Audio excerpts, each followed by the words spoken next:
कौन है मुस्लिम? मेरा घर बनाने वाला वो राजमिस्त्री मुस्लिम है जिस घर में मैं सुकून से सोता हूं।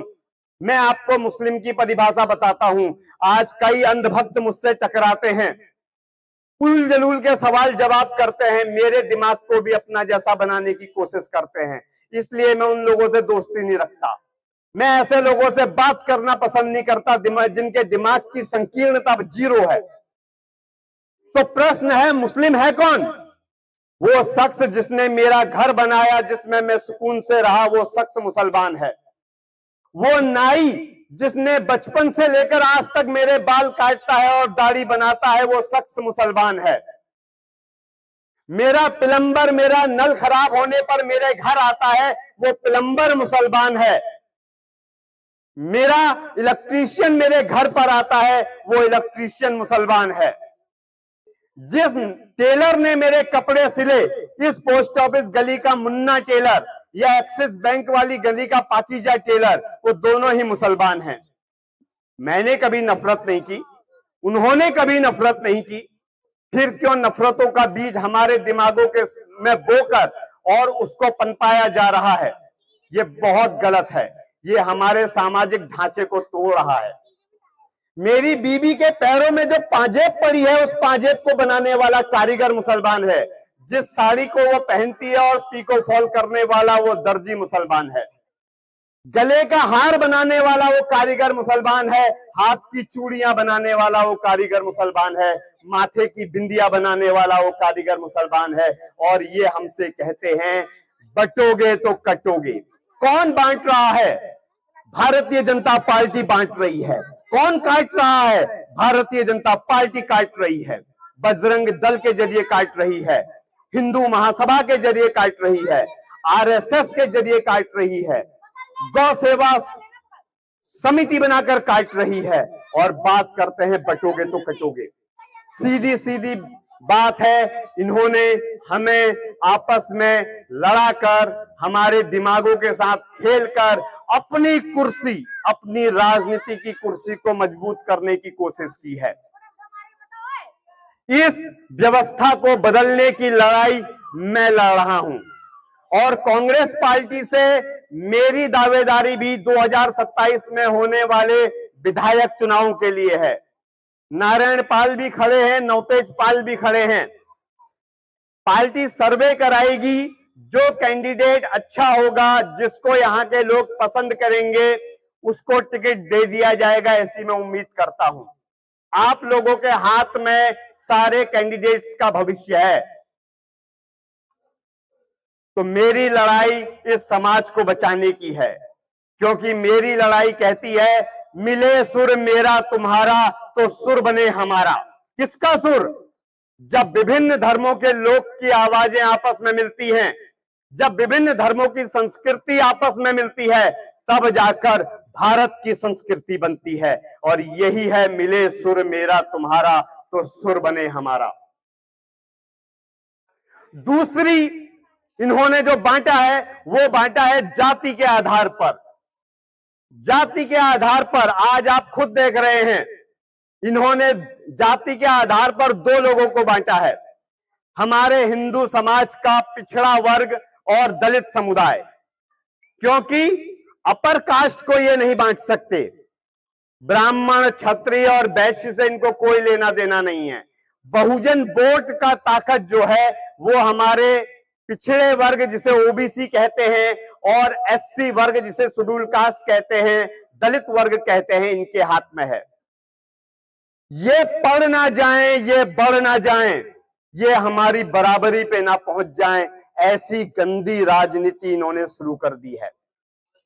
मैं ऐसी राजनीति का विरोधी हूं। इसलिए मैं विकास के नाम पर, विकास की आवाज बनकर लड़ रहा हूं। इस समाज को बचाने के लिए लड़ रहा हूं। जाति प्रथा के नाम पर इस बंटवारे को खत्म करने के लिए लड़ रहा हूं। मेरी लड़ाई बहुत बड़ी है और मेरी लड़ाई सही मायनों में विकास की लड़ाई है, जिसका पहला हिस्सा है शिक्षा को बचाना, एजुकेशन को बचाना। मैं लड़ रहा हूं कि हमारे सारे सरकारी स्कूलों को इंग्लिश मीडियम बना दिया जाए। जब सारे सरकारी स्कूल इंग्लिश मीडियम बन जाएंगे, तब जाकर हर गरीब बच्चा, हर लोअर मिडिल क्लास का बच्चा या अमीर बच्चे दोबारा से सरकारी स्कूलों में जाना चालू करेंगे। तब जाकर मेरा समाज सुधरेगा, क्योंकि मेरी लड़ाई इन बच्चों को डॉक्टर बनाने का सपना देखती है, इंजीनियर बनाने का सपना देखती है, वकील बनाने का सपना देखती है, टीचर बनाने का सपना देखती है, नेता बनाने का सपना देखती है। मेरी लड़ाई विकास का सपना देखती है, और वो तब संभव है जब हम अपने सारे सरकारी स्कूलों को इंग्लिश मीडियम बना देंगे। दूसरी बात, उस स्कूल के सारे टीचर हमें भरने होंगे। सारे टीचर, हर सब्जेक्ट का टीचर वहां मौजूद हो। मेरी लड़ाई उस बात की लड़ाई है, ताकि टीचर का ध्यान केवल और केवल बच्चों का भविष्य बनाने का हो, उसके अलावा कोई उसका ध्यान ना हो। उसकी कोई चुनाव में ड्यूटी ना लगे, उसकी कोई एसआईआर में ड्यूटी ना लगे, उसका कोई खाना लाने की ड्यूटी ना लगे, खाना खिलाने की ड्यूटी ना लगे। उसकी सिर्फ एक ड्यूटी हो कि इन बच्चों का भविष्य कैसे बदलेगा, इन बच्चों को आगे कैसे बढ़ाएंगे। क्योंकि माँ बाप के बाद टीचर के कंधों पर जिम्मेदारी होती है अपने समाज को सुधारने की। मेरी लड़ाई उस टीचर को उस योग्य बनाने की लड़ाई है, जिससे हम स्थितियों को बदल पाएंगे, शिक्षा की स्थिति को बदल पाएंगे।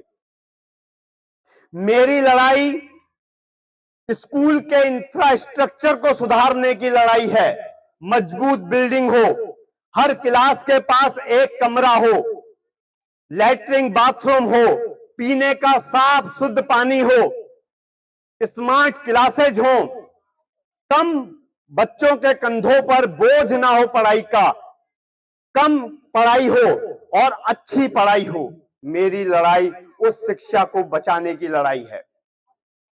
सही मायनों में सबसे पहला अगर किसी समाज को हम सुधार पाएंगे तो वो शिक्षा ही है। इसके आधार पर ही हम बदल पाएंगे।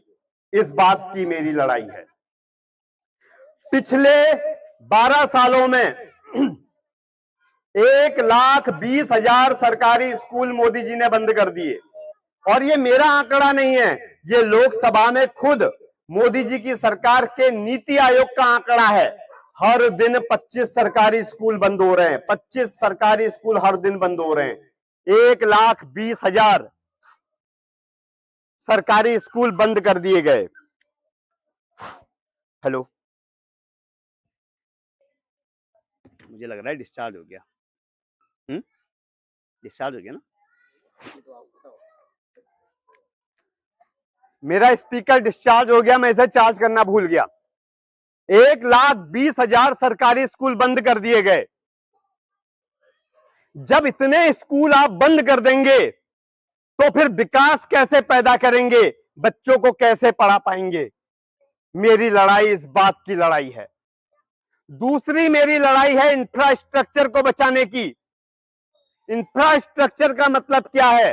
अच्छी और मजबूत सड़कें, हर गांव तक जाती हो ऐसी सड़क, हर वार्ड तक जाती हो ऐसी सड़क, हर लास्ट घर तक पहुंचती हो ऐसी सड़क, और इतनी मजबूत सड़क कि एक बार अगर डल जाए तो 25 से 30 साल तक अपनी जगह से ना हिले, ऐसी सड़क बनाने की मेरी लड़ाई है।